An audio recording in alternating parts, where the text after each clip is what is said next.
গোপালগঞ্জে সেনাবাহিনী টি-20 ম্যাচ খেলছে, জানেন না? সেনাবাহিনীর গাড়িতে হামলা যখন করছে, ইউনের গাড়িতে হামলা, তখন টি-20 ম্যাচ খেলছে।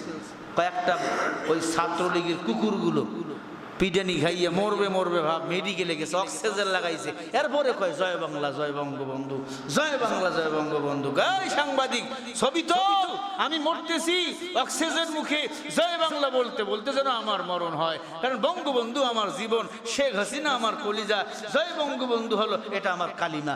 নাউজুবিল্লাহ। চিন্তা করে দেখেন মানুষের ঈমান কতটুকু কমে গেছে। দুঃখের বিষয়, পরিতাপের বিষয় রে মুসলমান, সেনাবাহিনী পিটাইছে, পুলিশ পিটাইছে, যৌথ বাহিনী ধরে পিটাইছে, ছাত্রদের উপর হামলা মেনে নেওয়া যায় না। মার খাইয়া মরবে ভাব, অক্সিজেন মুখে লাগাইয়া মারা যাবে কখন? ডক্টর ট্রিটমেন্ট করতেছে, ওই মেডিকেলের বারান্দায় বেঞ্চের উপরে এমার্জেন্সিতে বান্দাকে নেওয়া হয়েছে, ট্রিটমেন্ট দিবে। এমন সময় জয় বাংলা জয় বঙ্গবন্ধু বলতে আছে, জবানে একবারও কালিমা তার উচ্চারণ হলো না। তাই তিনি মরছে না বাড়ছে আল্লাহ ভালো জানে। ওই জয় বাংলা বলতে বলতে যদি মারা যায়, বলেন সে জান্নাতি না জাহান্নামী? সবাই বলেন। জিয়াউর রহমানের স্লোগান দিয়া যদি কেউ মারা যায়, জান্নাতি না জাহান্নামী? হ্যাঁ, মাথা খারাপ হয়ে গেছে আমগো। এক পাতি নেতা কয়, জিয়াউর রহমানের নাম নিতে হলে উজু করি নেওয়া লাগবে। জোরে কয় না নাউজুবিল্লাহ? বিএনপির নাম নিতে হলে উজু করা লাগবে, তাছাড়া নাম নেওয়া যাবে না। ওরে বলেন তো কেমন পিঠা দরকার? আমি বলবো তোর মতো বেঈমানকে উজু ছাড়া পিটানো দরকার। দুনিয়ার কোন দলের নাম নিতে উজু লাগে না, একমাত্র উজু লাগে আল্লাহর কোরআন ধরতে এবং পড়তে। ঠিক না ভাই? ঠিক বলেন। আল্লাহর কোরআন উজু ছাড়াও পড়া যায়, কিন্তু ধরে যদি স্পর্শ করে পড়তে চাও তখন উজু লাগবে। আল্লাহর দল ইসলামের নাম নিতে উজু লাগে না, তার মানে তোমার দলের পাওয়ার বেশি। এই পাওয়ারের গরম দেখাইছিল হাসিনা, হাসিনার পতন ঘটছে বাবার জমিনে। এখন কি হইতেছে বান্দি এখন ঠিক মতো টের পায় না। আল্লাহ হেদায়েত দান করেন, বলেন আমিন। তারেক রহমানকে বলবো, এগুলাকে লাঠি দিয়ে দল থেকে বাইর করেন, লাঠি মারেন। এদের জন্য আপনাকে ভোট কমতেছে, এগুলো বদনাম আপনার দলের জন্য, এরা কুলাঙ্গার। উজু করে কোরআন শরীফ ছোঁয়া লাগে, আল্লাহর দলের নাম হলো ইসলাম, ইসলামের নাম নিলে উজু লাগে না। তোমার দলের নেতার নাম নিলে উজু লাগে। ওরে বাপ রে বাবা, তোমার দলের নেতা কত বড় পিশাচ। আল্লাহ হেদায়েত দান করেন, বলেন আমিন। এ ভাই জোরে বলেন না আমিন।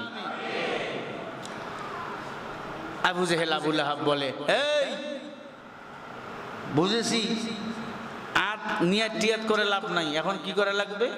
তা কুতিলা মোহাম্মদ, মোহাম্মদকে মেরে ফেলা লাগবে। কারণ মোহাম্মদ কোরআন তেলাওয়াত করলেই সাপুরিয়া যেমন বিন বাজালে সাপ গর্তে থাকতে পারে না, ওই সাপুরিয়ার বিনের চেয়ে মোহাম্মদের কোরআনের পাওয়ার 1000 কোটি গুণ বেশি আল্লাহ বাড়াইয়ে দিয়েছে। বলেন সুবহানাল্লাহ। ঘরে থাকতে পারুন না, ইসলামী দলের সমাবেশ হয়, মুসলমানরা ঘরে থাকতে পারে না, সবাই ছুটে গিয়ে সেখানে সমর্থন করে। ঠিক কিনা? আল্লাহ আমাদের সফল করার তৌফিক দান করেন, জোরে কোন আমিন। এ ভাই জোরে বলেন না আমিন। সম্মানিত ভাইয়েরা, এরপরে তারা সিদ্ধান্ত নিল মুহাম্মদকে আমরা হত্যা করে ফেলবো। ইতিহাস আপনাদের জানা, আল্লাহর হাবিব নিরপরাধ, আল্লাহর হাবিবকে মারার জন্য কাফের বেঈমানরা চতুর্দিকে ঘিরাও করে নিল। আল্লাহর হাবিব সাল্লাল্লাহু আলাইহি ওয়াসাল্লাম আলীকে ডাক দিলেন, আলী, কাফের বেঈমানরা আমাকে মারার জন্য ঘিরাও করেছে, আমাকে মেরে ফেলবে। আল্লাহর হাবিব সাল্লাল্লাহু আলাইহি ওয়াসাল্লাম আলীকে নবীজির বিছনায় শুয়ে দিয়া, নবীজির চাদর দিয়ে আলীকে এরকম করে ঢাকায়া রাখলেন। আর যত কাফের বেঈমান আমার নবীর কাছে অর্থগুলো আমানত রেখেছিল, আলীকে দিলেন, আলী তুমি আগামীকাল সকাল হলে কাফেরদের মাঝে তাদের অর্থগুলোকে ভাগ করে দিবা। বলেন সুবহানাল্লাহ। আলী তো জ্ঞানী মানুষ, আলী বুঝে ফেলছে, তার মানে আমি মরবো না। নবীজি যেমন বলেছে সকালবেলা তুমি কাফিরদেরকে অর্থ ভাগ করে দিবা, তার মানে আমি মরবো না। আল্লাহর হাবিব আল্লাহর কোরআন তেলাওয়াত করে এক মুষ্টি বালু হাতের মধ্যে নিলেন। আল্লাহ পাক বলেন, হাবিব আপনি পড়েন ইয়াসিন ওয়াল কুরআনিল হাকীম ইন্নাকা লামিনাল মুরসালিন। হাবিব আপনি তেলাওয়াত করে মুষ্টিটা জমিনের মধ্যে ছিটিয়ে দেন।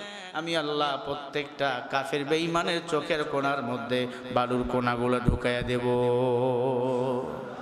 সুবহানাল্লাহ, জোরে বলেন। মাকরাম মিন ইনদাল্লাহি মিনাল্লাহ। সব বুঝে আল্লাহর মক্কর বুঝা যায় না। কখন আপনি বাদশা, কখন আপনি ফকির। সবাই খুঁজতেছে মোহাম্মদ কই। নবী যখন বালুর গুলো ছিটাইয়া দিছে, আল্লাহ তাআলা বাতাস দ্বারা সবার চোখের ভিতর বালুর কোনাগুলো ঢুকাইয়া দিছে। সবাই চোখ দলে নবীজি একটা দৌড় দিয়া আবু বকরের বাড়িতে চলে গেছে। আবু বকর ওঠো, এখন এই সময় আমাদের মক্কা থেকে মদিনায় হিজরত করা লাগবে। আল্লাহর হাবিব হিজরত করলেন। ইতিহাস লম্বা। কাফের বেঈমানরা যে রাসূলের প্রতি আল্লাহ তাআলা কোরআন নাজিল করলেন, যে নবীকে আল্লাহ সৃষ্টি না করলে আসমান জমিন কিছুই বানাইতেন না, তাকে মারার জন্য কাফের বেঈমানরা ষড়যন্ত্র করতেছে। আর আমার দেশে ইসলামপন্থীরা সমাবেশ করবে, আমার দেশে কোরআনের পাখিরা কোরআনের কথা বলবে, তাদের বিরুদ্ধে কথা হবে না। এটা কি মেনে নেওয়া যায়? এটা মেনে নেওয়া যায় না। সম্মানিত হাজিরিন, আল্লাহর হাবিব মদিনায় চলে গেলেন। মদিনার মানুষগুলো বরণ করে নিলেন। মদিনার মানুষগুলো ঠান্ডা আবহাওয়া পাইলেন।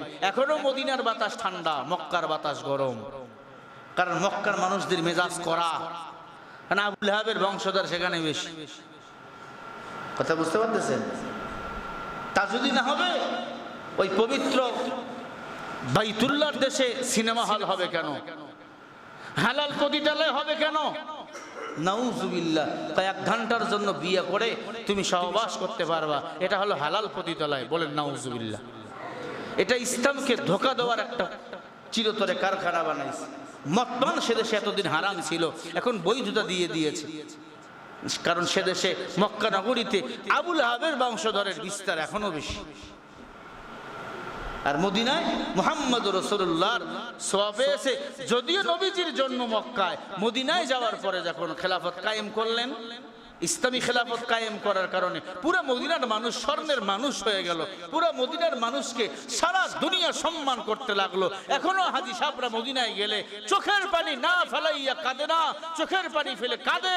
এবং চোখের পানি ছেড়ে মদিনা থেকে যখন বিমান উড়াল দিয়ে দেয়, চোখের পানি ছেড়ে হাজী সাহেবরা কাঁদতে কাঁদতে ওই মদিনা থেকে বাহির হয়ে। কথা বলেন ঠিক না ঠিক?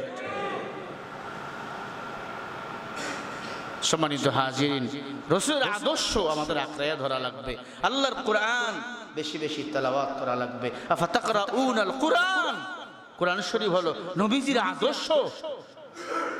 একটি লাইন হলেও পড়বো তো ইনশাআল্লাহ। কোরআনুল কারীমের একটি লাইন হলেও পড়বো। জোরে বলে ইনশাআল্লাহ।